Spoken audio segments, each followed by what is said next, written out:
être contaminés par le coronavirus. Lavez-vous régulièrement les mains.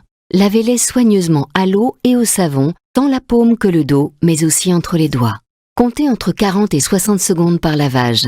Toussez ou éternuez dans le pli de votre coude et utilisez toujours des mouchoirs en papier. Jetez-les dans une poubelle fermée. Si vous êtes malade, restez chez vous. Ne vous rendez pas au travail. Évitez autant que possible de vous toucher le visage, en particulier le nez et la bouche, avec les mains. Évitez les contacts rapprochés et évitez les poignées de main. Prenez soin de vous, mais aussi des autres.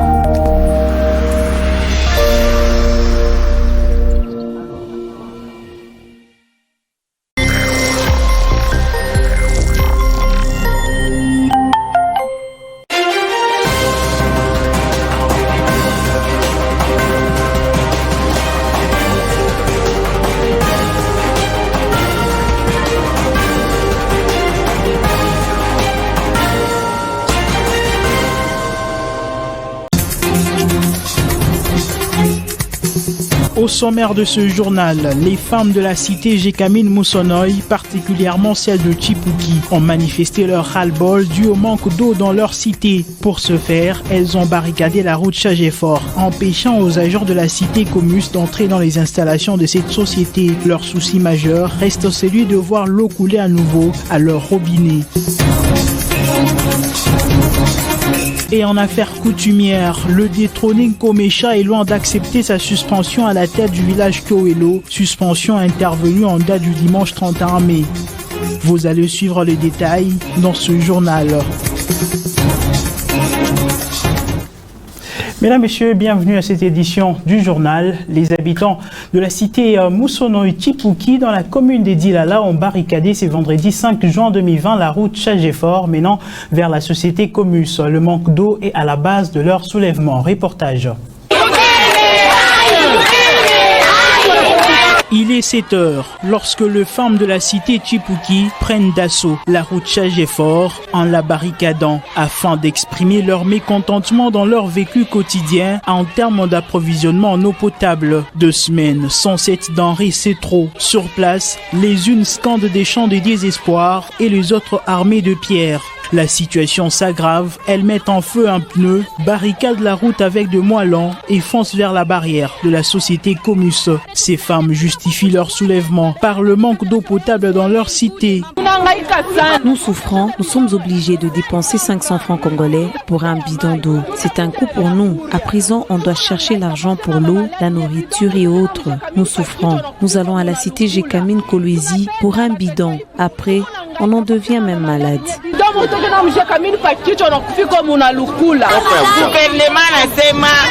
Le gouvernement nous dit de respecter les gestes barrières pour lutter contre la Covid-19. Parmi ces mesures, on nous demande de se laver régulièrement les mains. Nous, on manque d'eau. Avec quoi allons-nous nous laver pour respecter les mesures du président? Présent, Jackson Mouteba, chef de la cité Moussonoï, tente de les dissuader, mais sans succès. Il n'est pas entendu dans cet imbroglio. Sa parole est sans effet. Écoutez, c'est vous qui êtes des parents. Nous devons nous entretenir et trouver un terrain d'entente. Nous devons collaborer, vous et moi. Après un bras de fer entre le ménagère résident à Tchipouki et quelques agents de Comus tentant de calmer ces femmes, une solution est trouvée au plus rapide. La compagnie minière de Moussonoï leur fournit de l'eau à l'instant même. La colère se transforme en joie.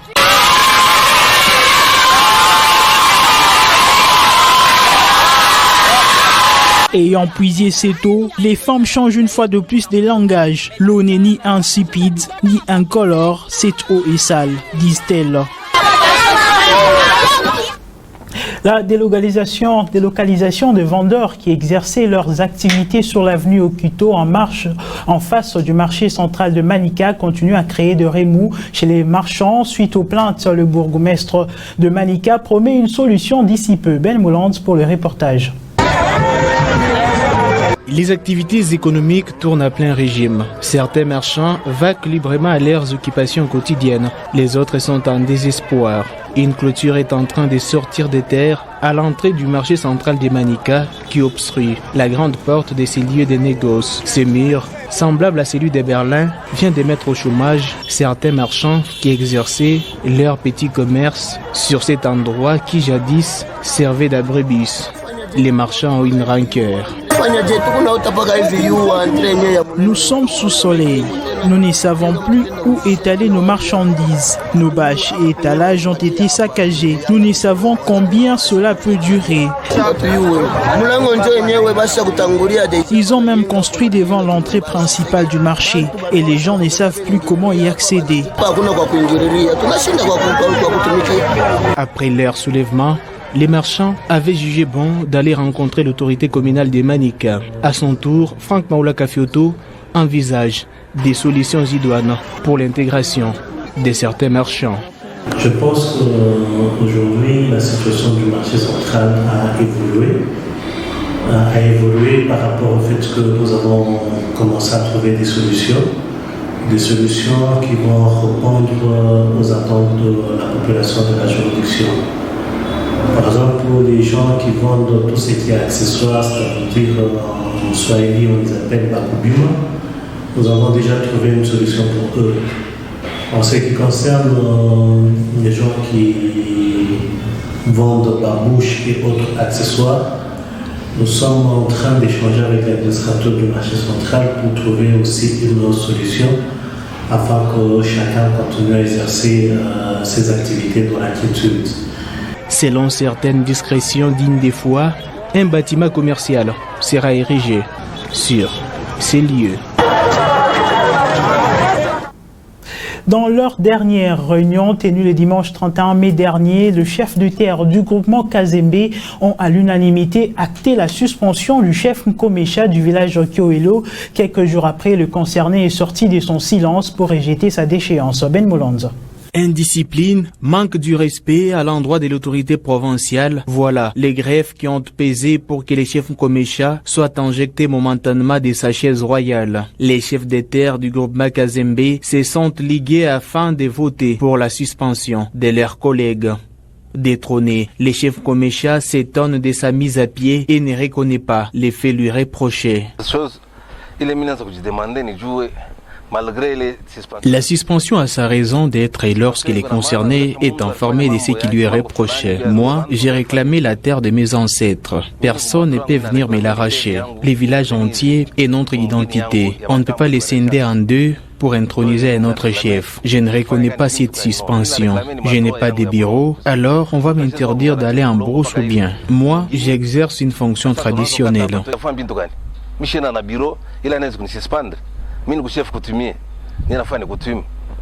Quand est-ce qu'un chef traditionnel peut être démis de ses fonctions ancestrales? Les chefs de terre Kamimbi fixent l'opinion. Certes, un chef de terre peut être suspendu, mais il faut savoir les mobiles. Quel problème il y a eu? Qu'est-ce qui s'est passé réellement? Sûrement, il doit y avoir toujours une infraction qui nécessite la suspension.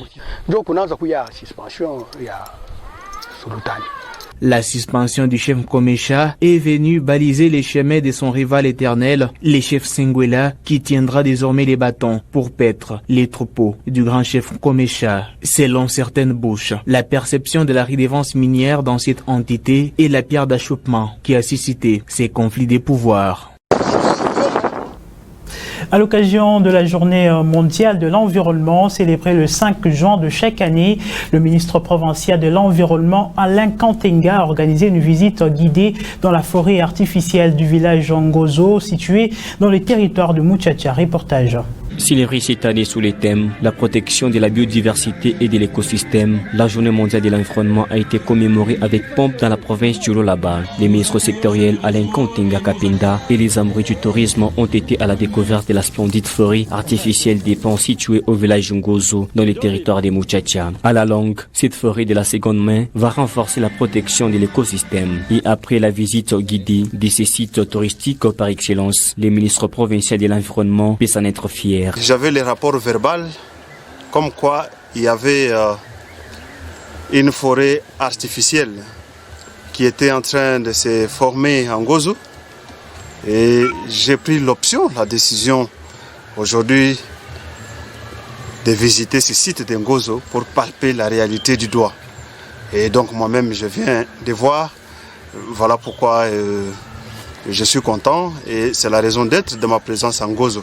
Parce que Ngozo c'est un site qui respecte l'environnement, c'est un site je crois qu'il y a beaucoup d'avenir pour la protection de notre écosystème. D'ici 3, 4, 5, 6, 7 ans, je pense que nous aurons une forêt artificielle. L'occasion faisant la ronde, Alain Kamtinga a mis en garde toutes les entreprises minières qui se livrent à la pollution de l'environnement. Vous le savez, le code forestier est très clair, même le code minier il est très clair. Lorsqu'on parle de l'exploitation, on ne peut pas parler de l'exploitation des minéraux sans toutefois parler de la déforestation ou du déboisement. Et donc ça va de pair. Mais comme je viens de le dire, les entreprises le savent que lorsque vous avez déboisé, il faut penser au reboisement. Et c'est ça que les entreprises sont en train de faire. Et nous, en tant que ministère de l'Environnement, nous sommes derrière pour que ces entreprises respectent la loi en la matière pour reboiser afin de protéger notre écosystème, donc notre environnement. Les chefs d'œuvre rencontrent des difficultés pour sa matérialisation et les agents forestiers en savent mieux l'expliquer. Le gouvernement doit nous venir en aide en nous apportant des tracteurs par exemple, les matériels aratoires, en nous soutenant avec les intrants. Et là-bas, nous allons dire un coup de chapeau si seulement le gouvernement provincial nous soutenait. Pourquoi? Puisque ça va, les intrants vont aider les jeunes plantes à mieux repousser. Ici est de signaler que le site d'Ngozo est l'œuvre du député national Paulin Kachongombav, soutenu actuellement par le gouvernement provincial du Lolaba, qui s'est lancé dans la protection de l'environnement. En justice, cette fois-ci, la 4e audience du procès de 100 jours opposant Vital Kamerhe, directeur de cabinet du président de la République et consort, ouverte le jeudi 4 juin au centre pénitentiaire de rééducation de Kinshasa a pris fin. La plaidoirie va débuter le jeudi 11 juin prochain. Commentaire de Gracia Oleko. Prévenu, Sami Jamal, Kamerhe Lokaningini et Mouma Ngole Jani. Comparution, s'il vous plaît. Le tribunal de grande instance des Gombe, siégeant en chambre foraine, a clôturé l'audition de témoins dans l'affaire des détournements de fonds alloués pour le programme des 100 jours dans lequel est impliqué Vital Kamerhe et compagnie. Au total, une dizaine de témoins ont été entendus, dont des membres de commissions de supervision et suivi des travaux. Alors, lors de l'analyse de ces dossiers au cours de la réunion des commissions spécialisées, nous avions accordé l'avis de non-objection au projet d'avenant. Le projet d'avenant concerne le marché marché initial, donc le marché de 26 750 000. Le parti va débuter la plaidoirie le jeudi 11 juin prochain. Pour l'instant, le tribunal statue en chambre de conseil sur la demande des libertés provisoires des prévenus Vital Kamerhe et Sami Jamal. Débutée à 9h heure de Kinshasa, l'instruction a pris fin à 23h. Madame, monsieur, le tribunal vous remercie. Je vous en prie, monsieur. Coopération. Moi-même, moi de même. Merci. En bref, le tribunal des grandes instances de Kinshasa-Gombe, siégeant en audience foraine à la prison centrale de Makala, rejette les demandes de liberté provisoire pour le prévenu Vital Kamerhe, directeur de cabinet de Félix Tshisekedi, et de Sami Jamal, patron de Samibo. La décision est tombée ce vendredi 5 juin. Poursuivant ce journal, le gouverneur du Sud Kivu, Théo Gwabidje Kassi, a présidé la cérémonie d'inauguration ce vendredi 5 juin du laboratoire de production de la quinine injectable et des comprimés d'hydroxychloroquine. Suivez.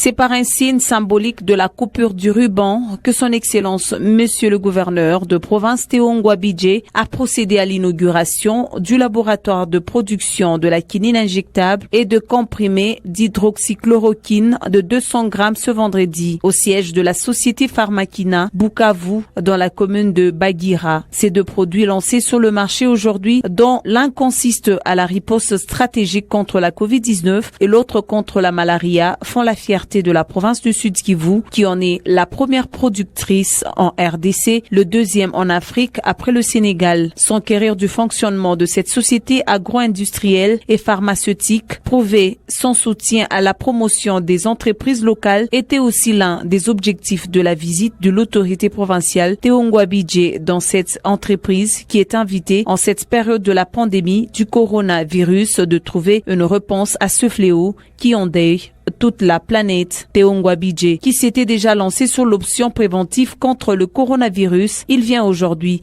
de lancer celle thérapeutique. À cet effet, il se dit satisfait du travail produit par la Pharmakina Bukavu avec un personnel local qualifié. Il a insisté sur l'approvisionnement régulé de ce produit d'hydroxychloroquine dans tous les hôpitaux de la province pour faire face à cette pandémie et c'est en conformité avec les vœux de son Excellence Félix Tshilombo Tshisekedi, chef de l'État. Rappelons que la société Pharmakina totalise à ce jour 60 ans d'existence. C'est la fin complète de ce journal. Mesdames, Messieurs, merci à vous de nous avoir suivis. L'actualité reste en continu sur le www.wangu.info. À très bientôt.